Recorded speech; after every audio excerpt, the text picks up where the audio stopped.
just happened. I just recorded a whole episode. Recorded and everything really well.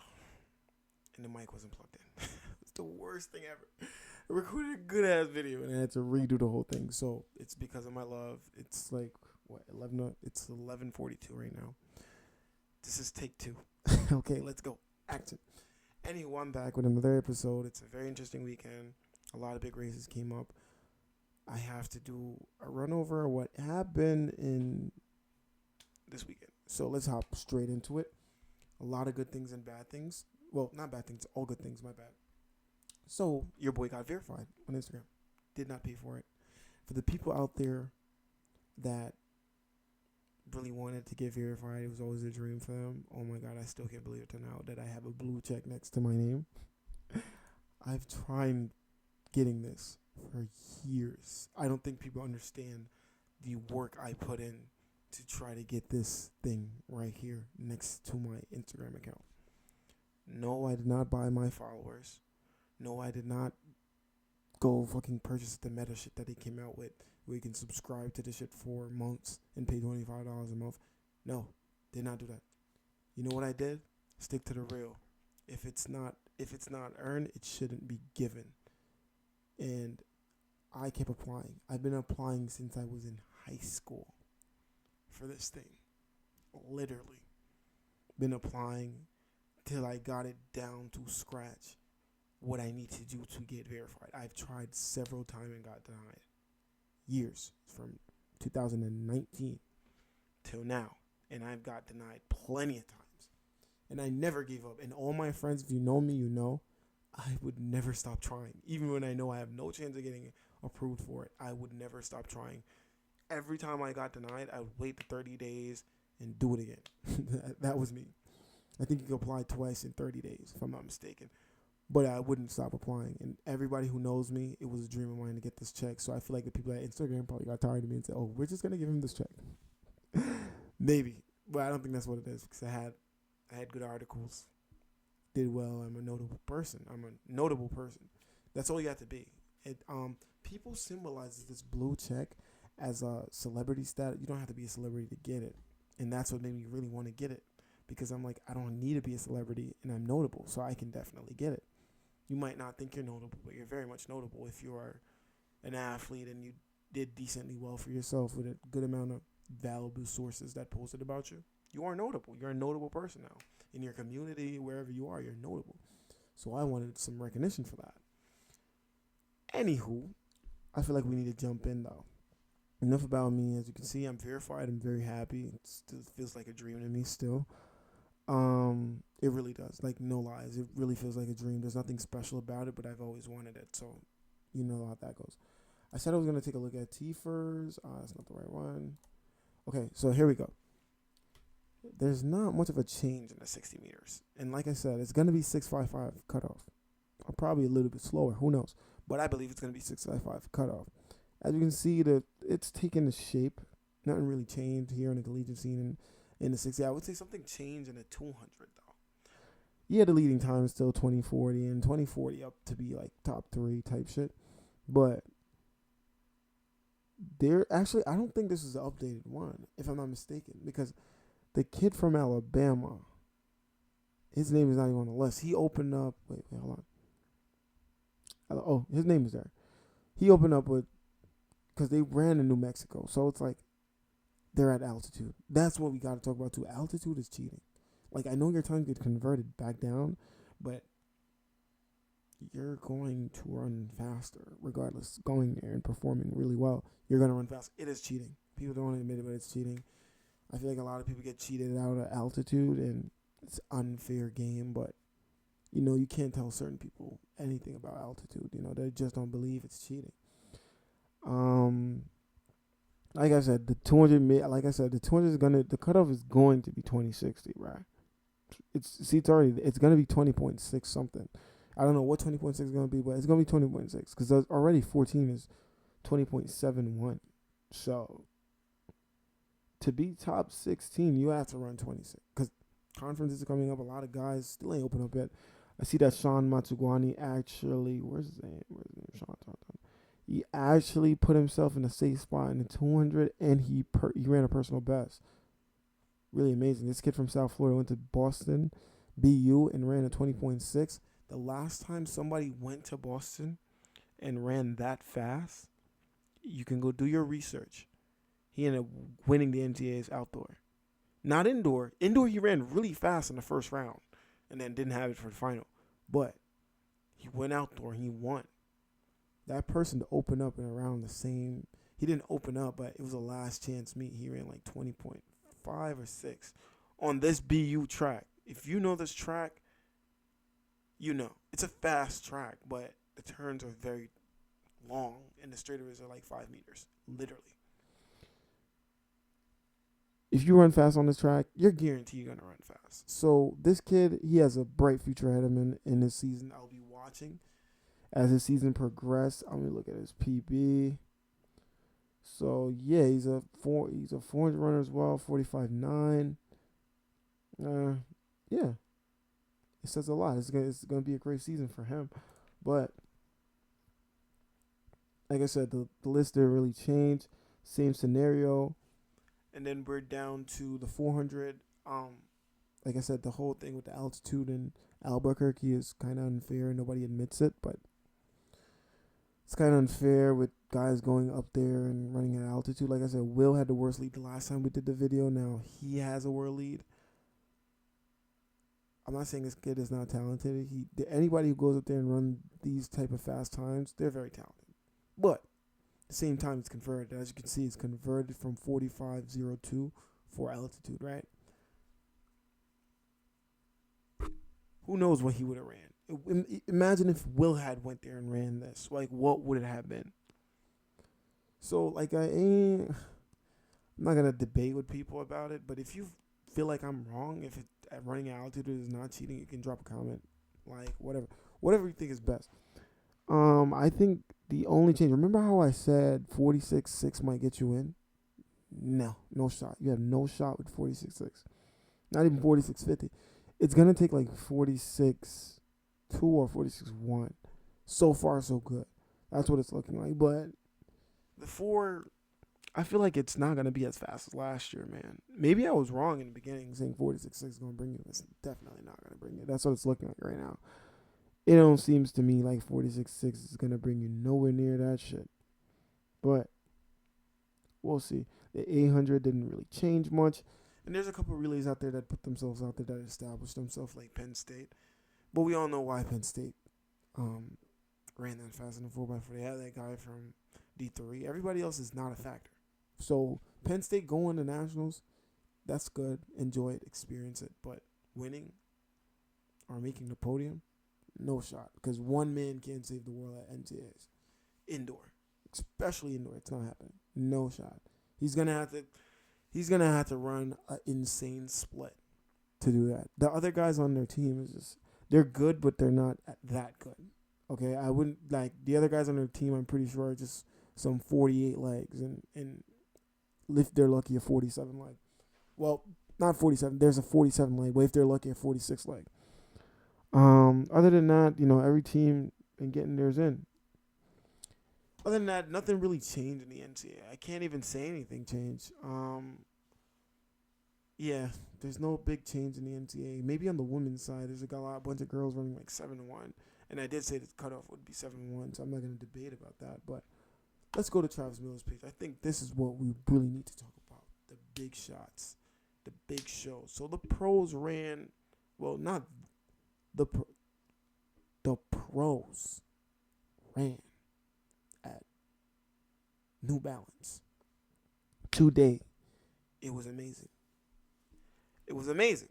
It was a decent season opener. We saw a lot of people big names that we wanted to see run. We saw a lot. A lot of guys made their debut professionally. Big up Giano, big up LaFrance. Gia didn't get the race he wanted. That's okay. It's nothing serious. I mean, it is serious, but just buckle up and go to the next one. Same thing. The women, they put on a show. What I want to talk about is Gabby Thomas' race. So I think her race is somewhere up here. She ran a pretty good race too. She beat the world record holder in a 100 hurdles. this was good for her, but I just don't think the race was as exciting. So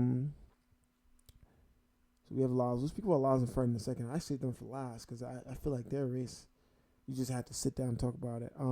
52 Kendall Ellis. There's a girl that ran her away. She had to push her and get around and make up for it. My problem with Kendall is Leah should have been in this race. That's my problem. Leah should have ran. Leah should have ran. At the time, Leah had the world lead. Meet director was being an ass. She reminds you this is a person who established himself at their facility when they just opened it before. It ran Jamaica's national record in the 500, and they didn't take her back for the next year, and she had the world lead in the 4. For some big names who did that, I feel like some bitch nigga shit. But at the end of the day, you got to do what's best for your company, your entertainment, and your shit. So you can't really blame him, but at the same time, I felt it because Leah's my training partner, and I know the type of person she is, and she would have won. Because 52 winning this, Leah would have ran way faster than 52, bro. Leah's slowest time this season is not even 52.7. That's how bad it is. But big up Kendall Ellis, not taking any talent away from her, but Leah would have never lost. She would have never lost and run no fucking 52.7, bro. What? Hell no, I know Leah. Anywho, I wanted to talk about Vernon Norwood's race and also the 60-meter hurdles for men's. So we're going to take a look at this race, right? And Grant Holloway. This is the thing about Grant. This is the thing about Grant that nobody's talking about. Grant Holloway hasn't been beaten in the 60-meter hurdles. He's been beaten at major championships, and he has been beaten regularly outside 110 hurdles. He has been. Now think about it. He has been beaten outdoor. He's not invincible. But remember how I said the hurdle is any man's race? He's one of the reasons why I say that. Because he's never been beaten indoor since sophomore year of high school. Grant graduated high school in like 2015 or 14, if I'm not mistaken. He went to college, did not get beat at all. He went pro, 4 years ago, 5 years ago? Still haven't been beat indoor in the 60-meter hurdles. Now, remember how I said the 60-meter hurdles, that the hurdles is any man's race because there's barriers in the way. When will one of these cats step up and beat him? Hats off to Grant because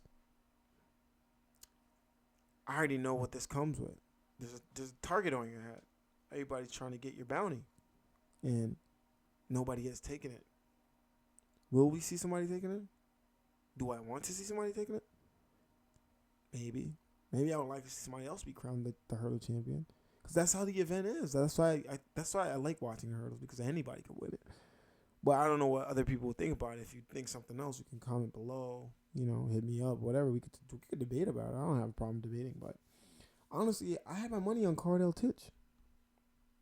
My friends in the group chat know I had my money on Cardell Titch. This guy runs a fine race. But it's his first year pro, coming out of D3. I feel like he needed more time to develop in college, but you get your big shot, you're going to take it, especially during the Olympic year. So, Cordell Tinch, what do you say to yourself after a race like this? Your first race pro, not college. Because usually what people don't talk about, the collegiate athletes gathered themselves to a certain point where they're running really fast. Pros, they just got to get going. They got to get their show on the road immediately as they start running. And that's one of the biggest things that people don't talk about, transitioning from college to pro. But thinking he was going to win was my mistake, but I had it in mind for him to win because he's that wonder kid, and I feel like that wonder flow is still going with him. He didn't run bad, but at the same time. Anywho, there's other... Trey Cunningham's an outstanding competitor. I think he is pretty much faster than Cordell Tinch. And this guy right here to his outside is an outstanding competitor as well. I think he's the silver medalist this year. If I'm not mistaken, silver or bronze medalist this year. So this guy pushed Grant in college the whole way. So let's just say it was supposed to go down, right? Because these are 4 guys that can absolutely obliterate the world record, which is owned by this man. But I don't know what it is about him that makes him so different than this entire field when it comes to the 60-meter hurdles.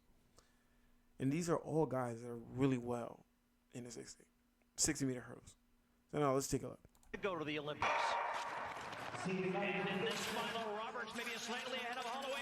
So I don't know if people notice, but Trey Cunningham, it's like, here we go. Take a look at everyone's lead leg. Like, Trey Cunningham has the most unique form going over these hurdles. It's crazy. He's so flat. I don't know much about hurdles, but this looks amazing. No homo. I don't like men. Men I like men, so don't hit me up, Trey.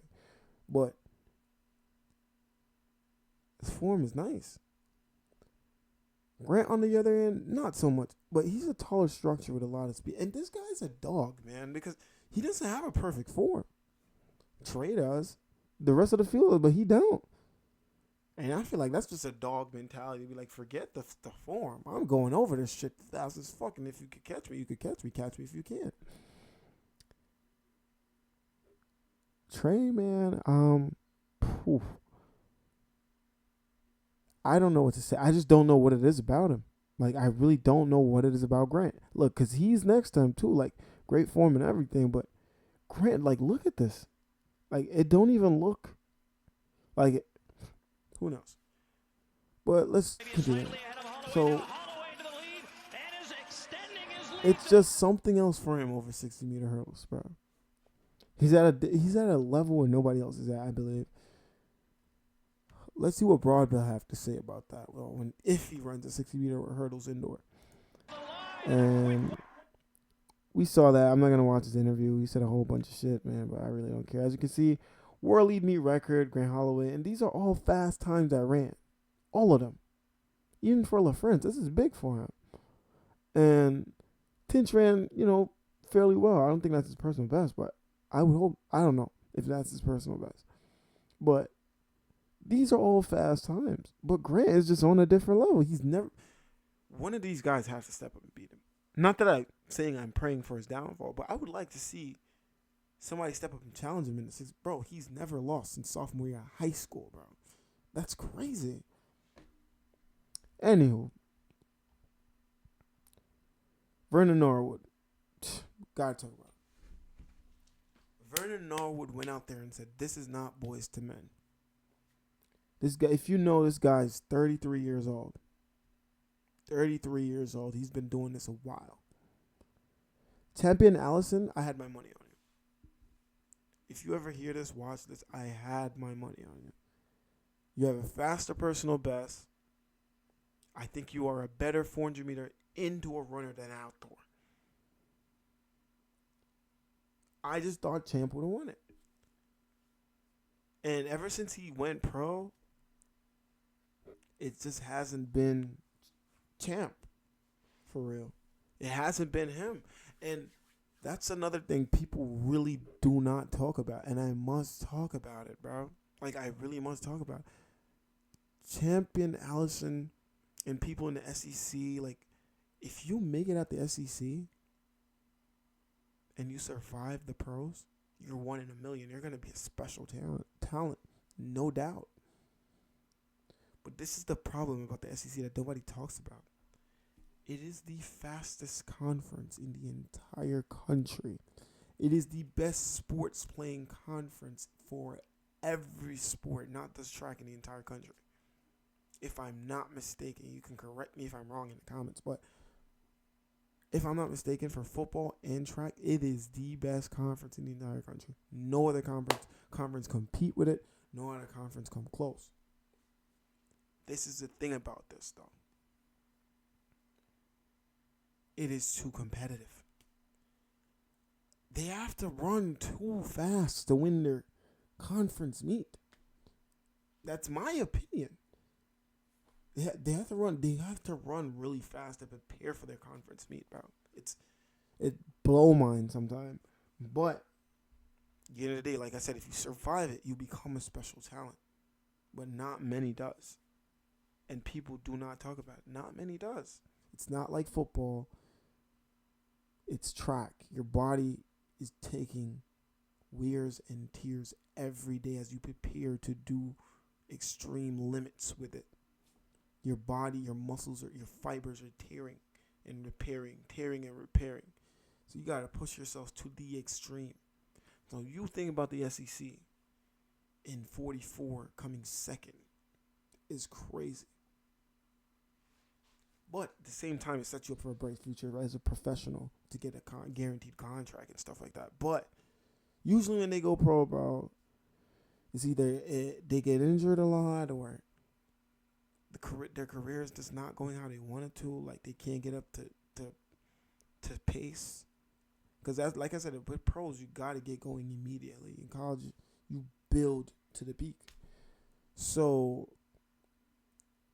champ, I hope you get it together. I had my money on you today. I don't know what's going on. I wish you figure it out. I wish you the best.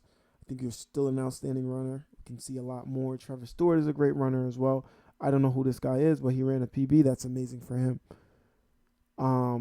Like I said, Marco ran an extremely well race today. He was running with the lights in the 1K. I'm definitely not going to watch that. But Marco did amazing. If you're an 800 guy, you're a fan of this guy. He's the world champion in the 800 from last year. That's why he has this yellow outfit on from Adidas, because that's like saying that's their world champion or whatever. But Marco put on a show today. He was literally running with the pace light. Like, it was just him against the light. Like, he wasn't racing nobody else, for real. You watch the video, it was literally Marco against light. And I think that's really good that they had that pace light there. That's really good. Like, I like that. I hope they do that for NCAAs, honest. And I think they can do that for some of the short sprint events, like the 400.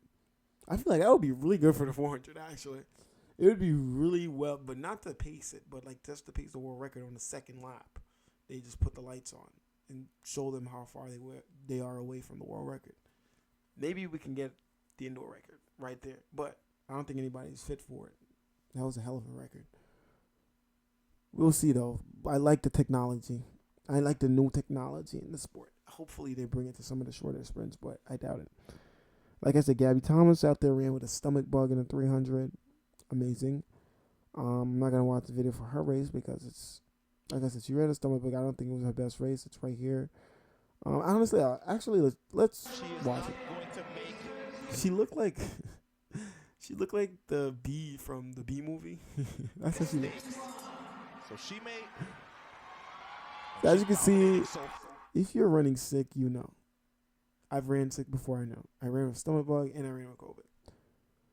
It's like you're still fast. But it's like you max your body out and you just can't go no faster. The reason why that's happening because you're weakened.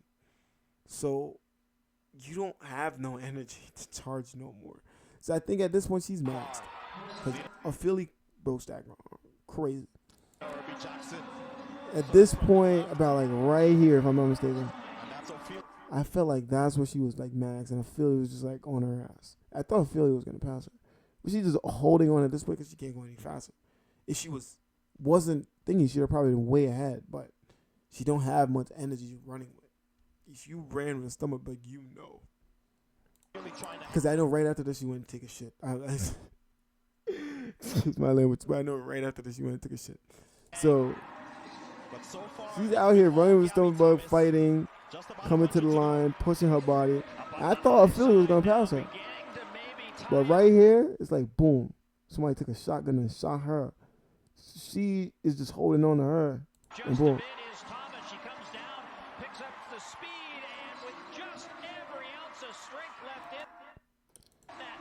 So, Gabby Thomas, great race today, 35.7, not bad. World lead. It's amazing. She's an amazing 200 runner. What does that mean for her 200? I think she's still at the same place where she left off.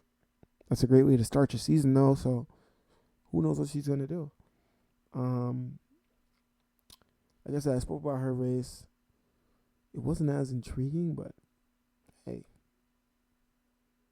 Milrose, Now to the big shows. So what I must talk about, and I know I was so excited for this race the last episode, what I must say about the big shows is Fred. Let's just put it out there. Fred, we cool. If you ever watch this video, have you on my Instagram, you ever watch this video, we talk all the time. I think it was a good race. You didn't win, and I know how Fred is, like he always wants to win. But if you know Fred, he used to run the 400, like as a main event. That's what got him pro, pretty much. He was doing the pro, went down at 100. He did good at 100. First year at the Olympics, he came second. Second year, won it at Worlds. Maybe not last year, didn't have a good year, but we know he's still there. Then he comes say he gonna do the 60 for the first time in his life. His first 60 was 6.55. Ahead of Hakeem Blake. Hakeem Blake, strong 100 guy, strong starter. Now that says a lot. Your first ever 60 as a season opener was a 6.55. This is a lot. There's a lot he can work on. There's a lot he can gather. There's a lot. When he goes back to the lab, I know there's a lot he's going to put in. So they run the final. That was the prelim that he ran the 6.55. They run the final here this race. Let me pull this up. So this race, it's kind of a decent field. Hakeem Blake, nobody's expecting him to run this fast. And before this, he ran a race in Jamaica. As you know, Jamaica don't do indoor track. Hakeem Blake had a 6.48 personal best world lead, if I'm not mistaken. But World Athletics did not post it. And I don't disagree with them for not posting it because it was outside. And it had a 0.16 wind behind it. It's legal. But it still had wind. A lot of people were dismissing the fact because it had wind on it. Jamaicans won't be all right with that. I'm Jamaican. I know how they are. So I've seen a post about it saying, oh, World Athletics is only acknowledging that other person and not acknowledging him. I don't blame them because it had wind on it. It's kind of a disadvantage, and it's only 60 meters. So no matter how little the wind is, it's still going to have an advantage. So Hakeem Blake, I feel like you ran an outstanding race here because you came and proved yourself and ran faster. You came and did something, showed them that, like, look, I'm him. I can do this with or without wind. And he did great. Nobody was really paying attention to him, though, because the main event, these guys were Noah and Fred. I don't even think they like each other. I got to ask Fred. I don't think these two like each other at all. So nobody was really paying attention to him. The stage is really set for these two. So let's watch what happens. So Fred and Noah gets out there behind. Hakeem Blake executed. This was one of the most well executed 60 meters I've ever seen by Hakeem Blake. He gets out, his first 30 was picture perfect. Picture perfect. Look at this first 30. No, this is like first 10, first 10, first 15. This guy is still down, driving, arm swing great, technique as well. Everybody else is all over the place. This guy may be a little decent, but the technique, man, perfect. If you know anything about the 60, this phase of the race is what matters. This phase right here is where it really matters in the start. So just to know that he got everything to scratch like that, it was a great. I thought he was going to win. But really and truly, the main attraction, like I said, was these two. So he got out like that. I'm just looking like, wow, is he going to win it? Then something happens. Watch. Everyone underway. Hakeem Blake had a nice start. Noah starts marching. Literally marching. At this point, I know Fred probably looking at this nigga like, what the fuck? He's hopping. Like, this nigga's doing a whole Euro step. He said, he. Like, He's doing a whole Euro step. He starts to march, and then like if I'm like Keem Blake, I'm thinking like, bro, I just create a gap, and the race is about to end, and you starts marching and catch me. What the fuck? This nigga's stride length is like here. Everybody else is like choppy steps. And once he did that, that's where he caught up to Blake. Literally. That's where he caught up to Blake. Right at the end.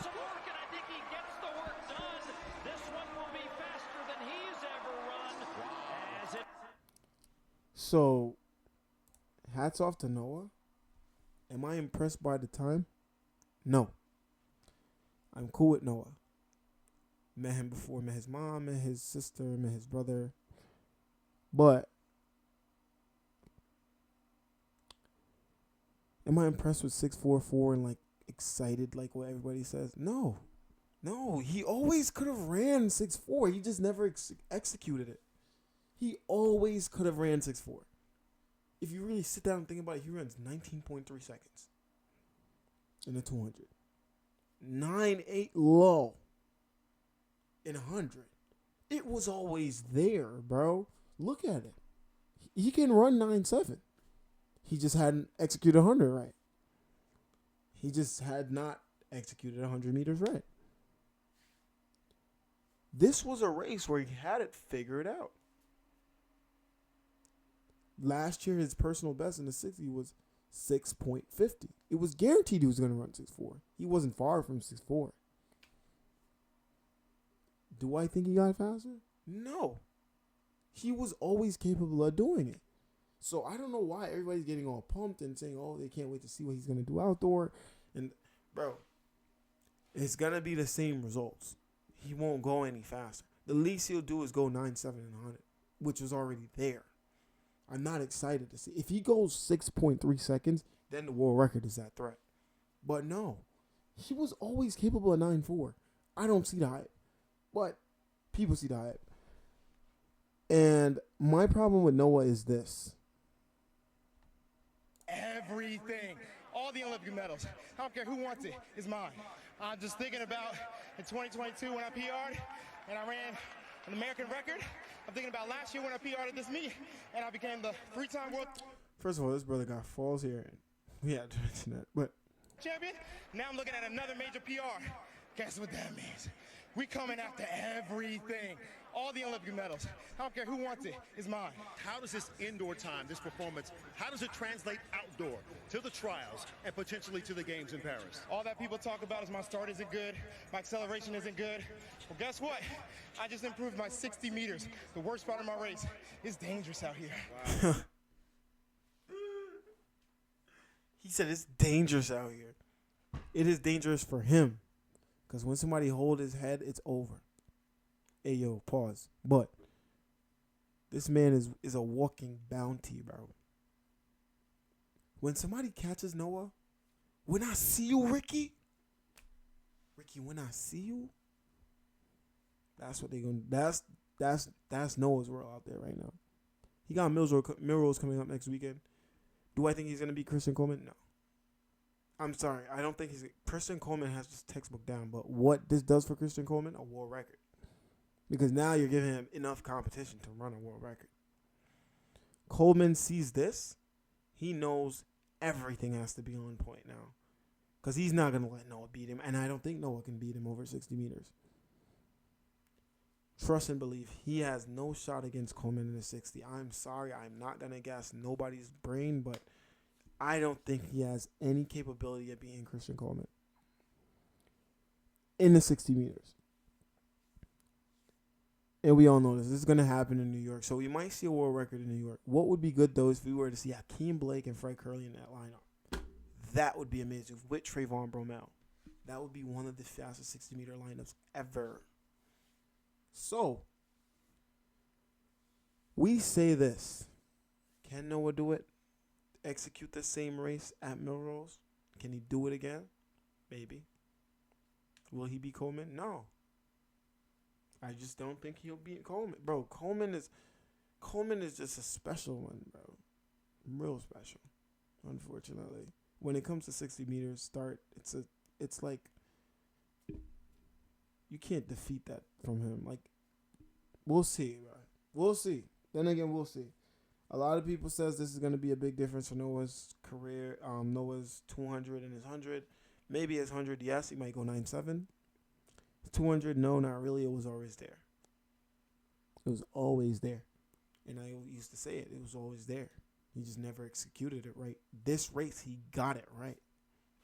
He got it right. No hate to Noah, but this race was the race he got it right. If he goes 6'3", though. And it's funny, and a lot of people are going to say, you're saying 6'3" now because he went 6'4", but no. It was always there. Noah just never executed it right. And he finally looked like he started listening to execute it right, or working to execute it right. So, boom. He goes 6'3", then becomes scary scenes. But I don't think that's a capability. I don't think that's in his caliber, but we'll see. We'll see. We'll definitely see. Kendall Ellis, 52.7. I'm upset for Leah because she could have did. Bro, Leah's slowest time is not at 52.7. But, hey, man, they want to take who they want to take. Yeah. So, again, thank you to Travis Miller. He's amazing. Like I said, he put out just what it is for what it is and don't have, like, a second opinion on it. A lot of people on Twitter do, so you can't really go to their page for anything. Thank this guy again for putting out all this content. Really appreciate it. Again, I don't really have much for you guys, but it was great. I feel like I got to shoot this video so last minute because my camera, something happened to it right now. I'm using something else. You guys would never believe what I'm using. I'm not going to put it out there, but it's insane, and I feel like the quality is better. But appreciate you guys for tuning in so much. Got my Instagram verified. I don't have any update, really. We're just going to stay tuned for next weekend and the NCAA season next weekend, as well as Milrose, because around the same time. So we're going to do pretty much like a similar video. Thank you guys for subscribing. Like, follow, comment, anything. If you guys have any questions, want to pull up on the show, sure, bro. Like, I got you. And again, I appreciate you guys a lot. If you're on YouTube watching this, you can always follow me on Instagram, and don't forget to subscribe. I'm trying to get my subscribers up. Hopefully I can at least hit 100 subscribers by April.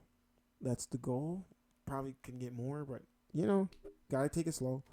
And again, I feel like everything is going well on YouTube, so thank you guys very much. And I'm out. I don't have nothing more for you guys. This is great. I feel like we did that great one. It wasn't the best, but it had to be done. So I had to get it done for you guys. Again, I had to re-record. Appreciate you guys. Have a wonderful night, and I am out.